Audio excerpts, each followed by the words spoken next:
Encourage చేసుకుందాం. అయ్యారు చాలా సంతోషం అండి. ఈ అద్భుతమైనటువంటి సౌత్ ఇండియా బిషప్స్ కాన్ఫరెన్స్ లో నేను కూడా పాల్గొంటుంది. ప్రత్యేకంగా ఈ అద్భుతమైనటువంటి కాన్ఫరెన్స్ మీరు అందరూ ఇంత సమయం అయినా lunch time, but thank you for your commitment and dedication. ప్రత్యేకంగా నాకు చెప్పబడింది ప్రార్థన చేయమన్న అంశం, ఈ యొక్క అడ్వకేట్ తీసుకోవాల్సినటువంటి అంశం, ఈ బీసీసీ రిజర్వేషన్ గురించి ప్రార్థన చేయాలన్నమాట. అది కనీసం 5% అయినా పెరగాలి. Government should increase the BCC reservation percentage up to 5%. ఇవాళ ఎంతమంది మీలో ఇక్కడ కూర్చున్న వారు బీసీసీగా ఉన్నారు? ఒకవేళ నిజంగా Christian, thank you, God bless. ఒక విషయం మాత్రం నేను చెప్పాలనుకుంటున్నాను. బైబిల్ చెప్తుంది, ఇక్కడ మనుషుల ఎదుట నువ్వు నన్ను ఒప్పుకుంటే రేపు పరలోకంలో నేను నిన్ను ఒప్పుకుంటున్నాను. బైబిల్లో ఆ మాట ఒక్కసారి వచ్చిన చదువుదాం. ఆ ఒక్క వచనాన్ని మనం చూస్తే, ఆ ఒక్క వచనం మత్తయి సువార్త 10:32 వచనం. మనుషుల ఎదుట నన్ను ఒప్పుకున్నవాడు ఎవడు, పరలోకమందున్న నా తండ్రి ఎదుట నేను వారిని ఒప్పుకుంటున్నాను. మనుషుల ఎదుట ఎవడు నన్ను ఎరుగుననునో వారిని పరలోకమందున్న నా తండ్రి ఎదుట నేను ఎరుగను.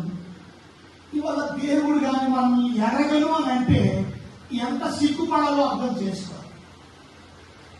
ప్రభు మీ నామాన్ని ప్రసన్నం చేశా, మీ నామాన్ని అద్భుతాలు చేశాం, మీ నామాన్ని అది చేసాం, ఇది చేసాం, మెరకల్స్ చేసాం, హీలింగ్స్ చేసాం, దయ్యాలు లేకపోతాం. ప్రభు మీరెవరో నేను ఎన్నడూ ఎరగను, అక్రమము చేయవాడు మన దగ్గరికి పోండి అంటే ఎంత భయంకరమైన విషయం. ఇవాళ మనుషుల ఎదుట దేవుడు నా ప్రభు అయిన యేసుక్రీస్తు అని ఒప్పుకున్నవాడు బీసీసీలోకి వస్తాడు. ఒప్పుకోకుండా ఉన్నవాడు ఇంకా ఎస్సీ గాను, ఇంకా హిందూ గాను, ఇంకా హిందూ సబ్ క్యాస్ట్ లోను ఆ రిజర్వేషన్ టికెట్ ఉంటాయి. కనుక మనం ప్రార్థన చేయాలా, దేవుడి కొరకు రోషం కలిగి పని చేయాలా, ప్రభు కొరకు నమ్మకంగా జీవించాలి. అప్పుడే దేవుడు గొప్ప కార్యాలు మన జీవితంలో చేస్తారు. లేచి నిలబడదాం, ఈ విషయం గురించి ప్రార్థన చేద్దాం. Let's pray. మీరు కూడా చేతులు ఆకాశంలో పెట్టి ఒకసారి ప్రార్థన చేద్దాం. ప్రభువా, ఈ బీసీసీ రిజర్వేషన్ నిశ్చితమైతే 5% పెరిగితే అది ఎంతో గొప్ప ఘనత. ఎందుకంటే మనకి నిజంగా గవర్నమెంట్ కూడా సోషల్ జస్టిస్ చేసినట్టు, ఈక్వాలిటీగా ఉన్నట్టు, చదువుల్లో ఉద్యోగాల్లో ఎంతగానో ముందుకెళ్ళడానికి అవకాశం ఉంది.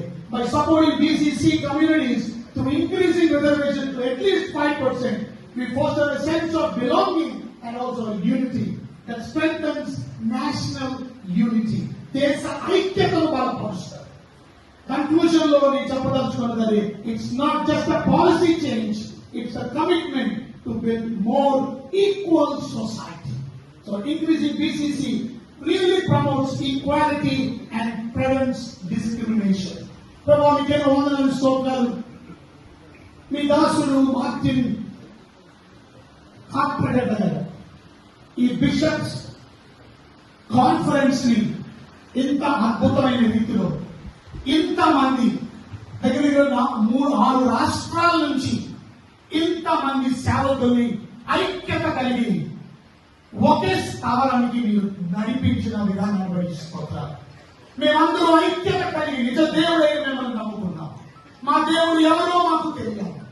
ఎంత గొప్ప దేవుడు మా దేవుడు, ఎంత శక్తివంతుడో మా దేవుడు.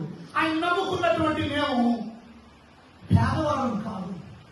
ఆయన దీన దరిద్రుడిగా పుట్టాడు మమ్మల్ని ధనవంతులు చేయాలి.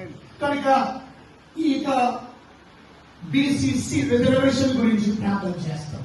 మీ చేతులైతే గవర్నమెంట్ 5% పెంచాలని మేము మెమరాండం సిద్ధపరిచి ఆ గవర్నమెంట్ కి సబ్మిట్ చేయబోతున్నాం.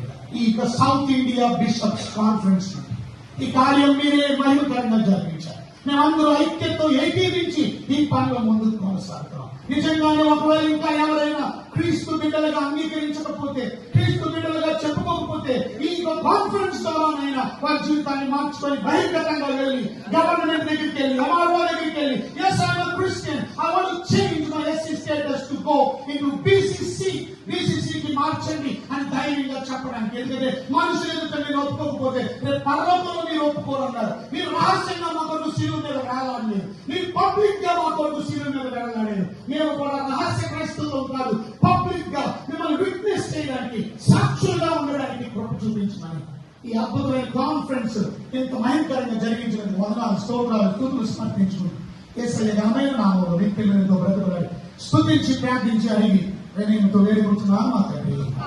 అందరూ గట్టిగా చెప్తాం. దయచేసి కూర్చోండి. Seated please.